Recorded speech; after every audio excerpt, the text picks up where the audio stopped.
ரஷ்யாவுக்கு அவங்க பண்ணக்கூடாது, பண்ணாம இருந்தா அவங்களுடைய ஃபண்டு கட் ஆகிடும், போர்ல அவங்களை ஈஸியா பலவீனமாயிடுவாங்க, அவங்களை அடிச்சிடலாம் அப்படின்னு ஒரு தப்பு கணக்கு ஒன்று போட்டிருக்காரு.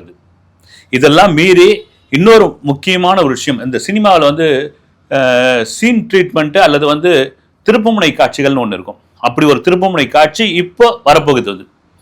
முக்கியமாக நமக்கு பாகிஸ்தான் எப்படி ஒரு பக்கத்து நாடு, பங்காளி நாடு எதிரியோ, அதே போல் இன்னொரு பக்கத்து நாடு, நமக்கு மேலே உள்ள நாடு சைனா கூட ஒரு நீரு புத்து நெருப்பா நேரடியாக போயிட்டு இருக்கு.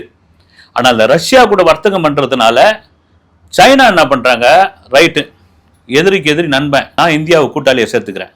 ஏன்னா நாம் கிட்டத்தட்ட 35% 40% வரைக்கும் தான் அந்த கச்சா எண்ணெய் ரஷ்யா கிட்டேருந்து வாங்குகிறோம். அவங்க 50%க்கு மேலே வாங்குறாங்க. அவங்க என்ன சொல்கிறாங்க, நாங்கள் இந்தியா ரஷ்யா 3 பேரும் சேர்ந்து ஒரு கூட்டு பேச்சுவார்த்தை நடத்த போகிறோம் அப்படின்னு ட்ரம்ப்புக்கு வயிற்றுல 4 கிலோ புளியை கரைச்சிருக்க நேரத்துக்கு மோடி சைனாவுக்கு போகிறார். நாம் எதிரி கிடையாது, நம்ம நண்பர்கள், ஆசியாவில் உள்ள நாங்கள் மீட் பண்ணிக்கிறோம் அப்படின்னு.